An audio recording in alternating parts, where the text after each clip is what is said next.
করব মাননীয় মন্ত্রী শ্রী রতনলাল নাথ মহোদয়কে অফার লেটার তুলে দেওয়ার জন্য। আশেদা খাতুন,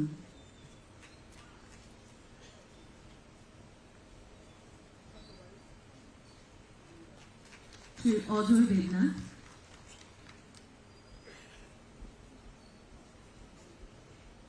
শ্রী অভিজিৎ দাস,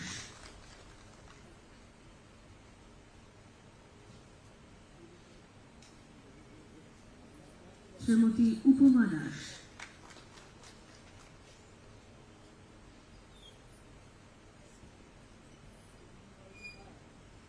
শ্রীমতী পীরমা জামাতিয়া,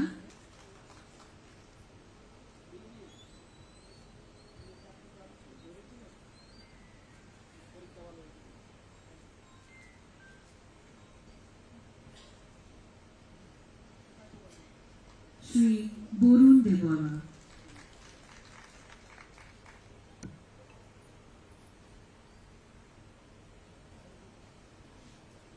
শ্রীমতী অপরূপা দাস,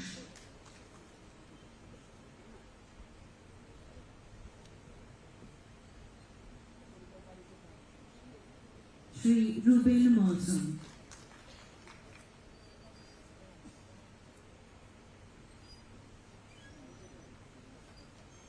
শ্রী রূপন মগ,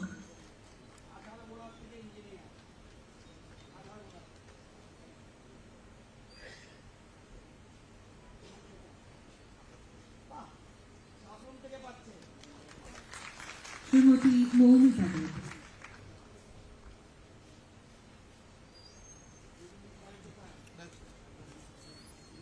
এবারে আমি অনুরোধ করব মাননীয় মন্ত্রী শ্রী প্রণজিৎ সিংহ রায় মহোদয়কে অফার লেটার তুলে দেওয়ার জন্য। শ্রী পূরব দেববর্মা,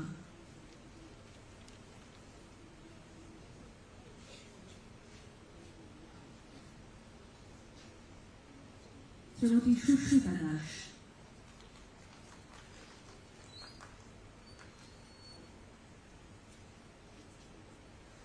শ্রী রণধীর রুদ্রপাল,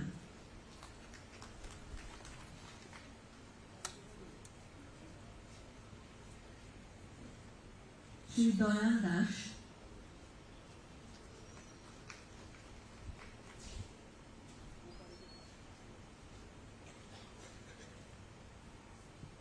শ্রীমতী মৌসুমী দেব,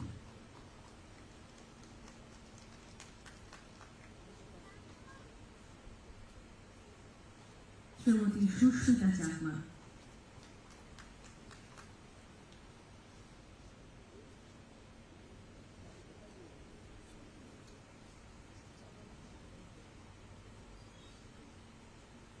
শ্রীমতী শিয়ারি জামাতিয়া,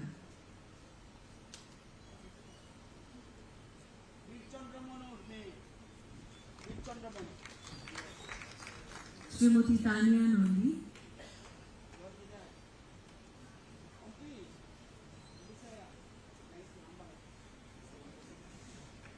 শ্রী শুভ্রজিৎ দাস,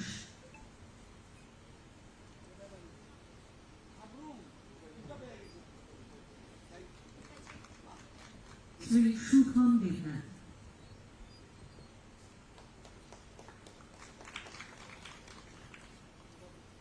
এবারে আমি অনুরোধ করব শ্রী পি কে চক্রবর্তী মহোদয়কে অফার লেটার তুলে দেওয়ার জন্য। শ্রীমতী ঝুমা বণিক,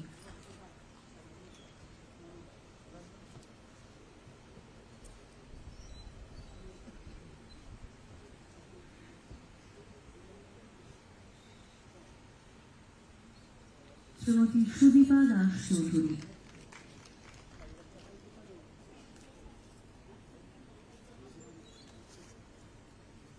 Shri Samuel Debbarma,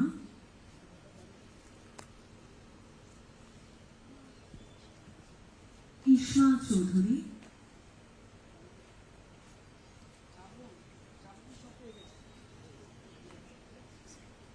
Shri Veera Singh Chakma.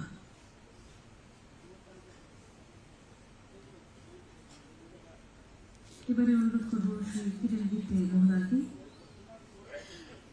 Offer letter তুলে দেওয়ার জন্য। শ্রী দেবদূত সরকার,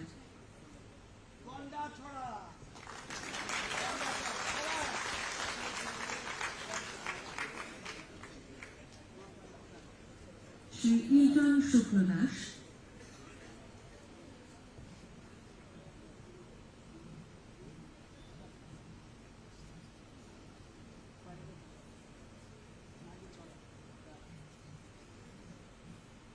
শ্রী অরুণাভ সিনহা,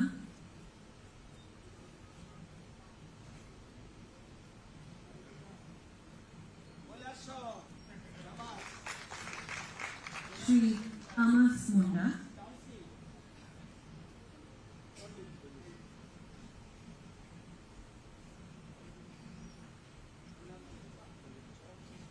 শ্রী জুয়েল দেবনাথ।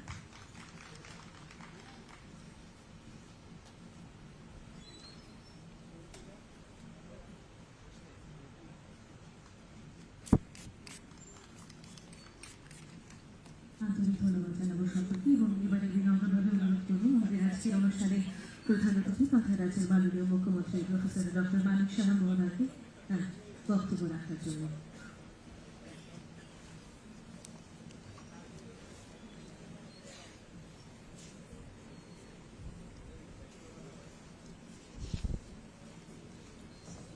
সবাইকে নমস্কার।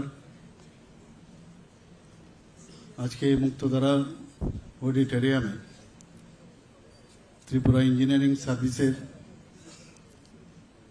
যে 5B diploma civil mechanical electrical junior engineer পদে যে নিয়োগপত্র বিতরণ অনুষ্ঠান, সেই অনুষ্ঠানে আমাদের মাঝে উপস্থিত আছেন ত্রিপুরা সরকারের মাননীয় মন্ত্রী শ্রী রতনলাল নাথ মহোদয়। ওনার মূল্যবান বক্তব্য আমরা এখানে শুনেছি। আমাদের মাঝে উপস্থিত আছেন ত্রিপুরা সরকারের মাননীয় মন্ত্রী, বিশেষ করে ফাইন্যান্স ডিপার্টমেন্টে শ্রী প্রণজিৎ সিংহ রায় মহোদয়। উনিও ওনার মূল্যবান বক্তব্য আমাদের সামনে রেখেছেন। এখানে স্বাগত ভাষণ যিনি রেখেছেন পিডব্লিউডির যিনি সম্মানিত সেক্রেটারি শ্রী কিরণ গিত্তে মহোদয়, ডক্টর প্রদীপ কুমার চক্রবর্তী সেক্রেটারি আইসিএ এবং ইউথ অ্যান্ড স্পোর্টস ডিপার্টমেন্টে। তাছাড়া এখানে যারা বিভিন্ন ডিপার্টমেন্টের যারা চিফ ইঞ্জিনিয়াররা এখানে উপস্থিত আছেন এবং পিডব্লিউডি ডিপার্টমেন্টের যারা আধিকারিকরা এখানে উপস্থিত আছেন এবং এখানে যারা আজকে অফার নিতে এসছেন তাদের যারা গার্জিয়ানরা এখানে উপস্থিত এবং যারা অফার নিতে এসছেন সমস্ত ইঞ্জিনিয়াররা এবং মিডিয়া বন্ধুরা, সবাইকে আজকের এই যে অনুষ্ঠানে আসার জন্য হার্দিক অভিনন্দন ও শুভেচ্ছা জানাচ্ছি। এখানে বিস্তারিত আলোচনা আমার পূর্ববর্তী বক্তারা রেখেছেন। সবাই হয়তোবা বক্তৃতা শোনার জন্য ততটা মনোযোগ নেই, কারণ সবাই বসে আছে কবে অফারটা পেয়ে তাড়াতাড়ি বাড়িতে যাবে। কিন্তু বলতে হবে, প্রধান বক্তা হিসাবে বলেছে, এখন যে যুগ এসছে সেটা হচ্ছে আর্টিফিশিয়াল ইন্টেলিজেন্সের যুগ। এখন সে আগের মতো কাগজপত্রে দিয়ে লেখার সুযোগ নেই বা কোনো ডিজাইন করার সুযোগ নেই। প্রযুক্তি এত সামনের দিকে এগিয়ে গেছে, তার সাথে পাল্লা দিয়ে আমাদের ধরতে হবে। ঠিক আছে, চাকরি তো আমরা দিতেই হবে চাকরি। বিস্তারিত আলোচনা করেছে আমাদের সরকারের বিষয়ে, যে আমাদের যে চিন্তাধারা মানসিকতা মাননীয় প্রধানমন্ত্রী যেভাবে চিন্তা করেন আমরা সেই দিশায় কিন্তু কাজ করছি। 2014 আগে দেশের যে হাল হকিকত ছিল আমাদের মধ্যে, কিন্তু আমরা সবাই সন্দিহান ছিলাম এই দেশ টিকবে কি টিকবে না, বুঝতে পারছিলাম না কি করবেন। কিন্তু এমন এক ব্যক্তি আজকে দায়িত্ব নিয়েছেন এবং মানুষের যে আস্থা উনি অর্জন করেছেন, কিন্তু একটা সাংঘাতিক বিষয়।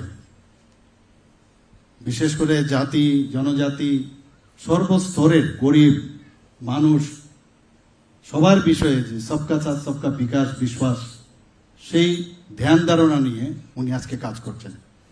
আমরাও কিন্তু সেই দিশায় আমরা কাজ করছি। বিশ্বকর্মা যোজনা আপনারা নিশ্চয়ই শুনেছেন, 18টা শ্রেণীকে উনি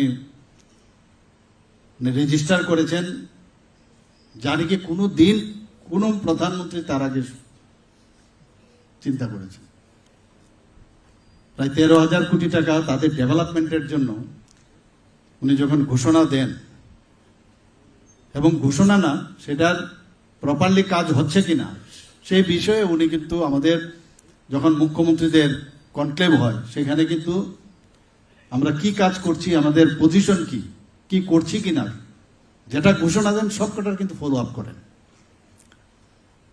আমাদেরও ওনার কাছ থেকে আমাদের সবসময় অনেক কিছু শিখি আমরা, যেটা আমাদের ফিনান্স মিনিস্টার মহোদয় বলেছেন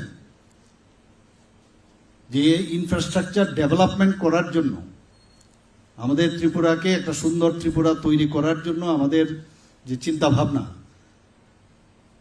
যে 7,000 কোটি টাকার উপরে ইনফ্রাস্ট্রাকচার ডেভেলপমেন্টের জন্য আমরা বাজেটে আমরা রেখেছি, তাহলে কেন সেটাকে পুরোপুরি সেটাকে কমপ্লিট আমরা করব না, সেটাকে আমরা কেন ইউজ করব না? আজকে যারা নতুন যারা চাকরি আপনারা পাবেন, আমার খুব ভালো লাগলো এখানে যে নামে ডিপ্লোমা, কিন্তু এখানে দেখা গেছে ডিগ্রি কোর্সের, কিরণজি বলছেন যে ডিগ্রি কোর্সের এবং পোস্ট গ্রাজুয়েশন করারও এখানে যারা আজকে এখানে নিয়োগপত্র এসেছেন তারাও আছেন, মানে ভাবা যায় না। আমি প্রায়ই আমার কাছে অনেক সময় ফাইল আসে, আমি বললাম এত ভালো চাকরি, ও আবার এনওসি চাইছে কেন? বসে থাকার সুযোগ নেই, আর একটা ভালো চাকরির জন্য সে এনওসি চাইছে। চাকরিতে থাকলেও আপনাদের কিন্তু ফিউচার খোলা থাকবে, আবার আপনারা ট্রাই করতে পারবেন। আমি সাথে সাথে এনওসি দিয়ে দিই, কারণ এখানে কিন্তু শুধু চাকরি না, আপনি চাকরির জন্য চাকরি না, আপনার দেশ গড়ার জন্য, রাজ্য গঠনের জন্য আপনাদের কিন্তু এই নিয়োগ। এটাকে শুধুমাত্র যদি চাকরি ধরেন, সেটা আগের দিনে ছিল, আমাদের এই 35 বছরের রাজত্ব বা 5 বছরের এইসব সময়ে ছিল এগুলো, কারণ ওনাদের সিলেকশনও সেইভাবে হতো, মানসিকতা সেই ধরনের, মানে ওই ধরনের যে ক্রিম লেয়ার সেইগুলো কিন্তু কালেক্ট করা হতো না। তো আমাদের যে 7,000 কোটি টাকার উপরে আমরা বাজেটে আমরা রাখলাম, সেটাকে তো নিংড়ে আমাদের নিতে হবে, যাতে সামনের বছর আমরা এটাকে আরো 10,000 কোটি টাকা করতে পারি। 27,000 কোটি টাকার বাজেট আমরা 32,000 কোটি টাকা আমরা এবার বাজেটে রাখলাম। এটা কিন্তু এমনিতেই হয়নি, একটা জাম্প মেরে 4,000 কোটি টাকা এক্সট্রা। অর্থাৎ কি হলো, যে মাননীয় প্রধানমন্ত্রীজির যে কেন্দ্রীয় সরকার, ওনারা দেখেছেন ত্রিপুরাতে এত ট্রান্সপারেন্সির মাধ্যমে কাজ হয়, প্রতিটা টাকা পয়সা বিভিন্ন স্কিমে যা দেওয়া হয়, সারা ভারতবর্ষের মধ্যে আমরা কিন্তু কোনো কোনো জায়গায় 1 নম্বরে, কোনো কোনো জায়গায় আমরা 2 নম্বরে, 3 নম্বরে, এরকম একটা পজিশনে আমাদের আছে। তাহলে কেন না কেন্দ্রীয় সরকার আমাদের হেল্প করবে? এই 4,000 কোটি টাকা কিন্তু এমনিতে আসেনি, এটা জাম্প করে কিন্তু সেই জায়গাটা এসছে। আমাদেরও বুঝতে হবে, যেটা আমার পূর্ববর্তী বক্তারা বলেছেন, প্রধানমন্ত্রীজি বারবার চাইছেন যে সার্টিফিকেটের দৌলতে আপনি চাকরি পেয়েছেন, সেটা থিওরিটিক্যাল আপনি করেছেন, কিন্তু প্র্যাকটিক্যালি যে মাননীয় প্রধানমন্ত্রীর যে কৌশল্য যোজনা, PM কৌশল্য যোজনা এবং ডিজিটাল ইন্ডিয়া, এই যে ভাবনা চিন্তা, এইগুলোর উপর ভিত্তি করে যে আরো স্কিল্ড, আমি নিজে একজন ডাক্তার, আমি ডাক্তারি পাস করেছি, কিন্তু তারপরে অনেক জায়গায় আমরা দেখি যে ওই যে পেশেন্টের প্রপার যদি আমি তার জানকারি, যদি আমি ট্রেন না থাকি, সেই কাজটা আমি করবো না। আমি বলবো যে একটা কাজ করুন, আজকে ওই এখানে কাউন্সিলিংটা বেশি হয় কাজের থেকে, ওনাকে বলবো যে আজকে প্রেসক্রিপশন করলাম, ওই আপনার এটার একটু পরীক্ষা করে নিয়ে আসেন। করতে করতে পেশেন্ট চলে যায়, ওই শিলচরে চলে যায়, দিল্লি চলে যায়, সাউথে চলে যায়। কিন্তু যার কনফিডেন্স আছে, সে কিন্তু সাথে সাথে, যে ডাক্তারবাবু এই কনফিডেন্স আছে, কারণ he has been trend or she has been trend, তো তার পক্ষে অনেক সুযোগ। তো সেইভাবেই সমস্ত জায়গায় প্রধানমন্ত্রী যে বারবার বলছেন, আমার স্কিল এমপ্লয়াবিলিটি লাগে, যেটা আমাদের মাননীয় মন্ত্রী বাহাদুর রতন বাবু বলেছেন একটু আগে, যে শুধু চাকরির জন্য চাকরি না। আমরাও এক এক সময় কাউকে কাজ দিতে গেলে আমরা যখন খবর নেই, তখন অনেকে বলে আরে ও তো সেইভাবে ওকে দিলে কাজটা উঠানো যাবে না, এখানে তো কম্পিটিশন হওয়া উচিত না, উনাকে দিলেও কাজটা উঠানো যাবে। আরে না না, ওনার থেকে উনি আরো ভালো করেন, এই ধরনের আমরা এমপ্লয়াবিলিটি লাগে। এবং মাননীয় প্রধানমন্ত্রী এটার উপর খুব জোর দিয়েছেন, কারণ যখন উনি প্রধানমন্ত্রী হন তখন উনি দেখলেন যে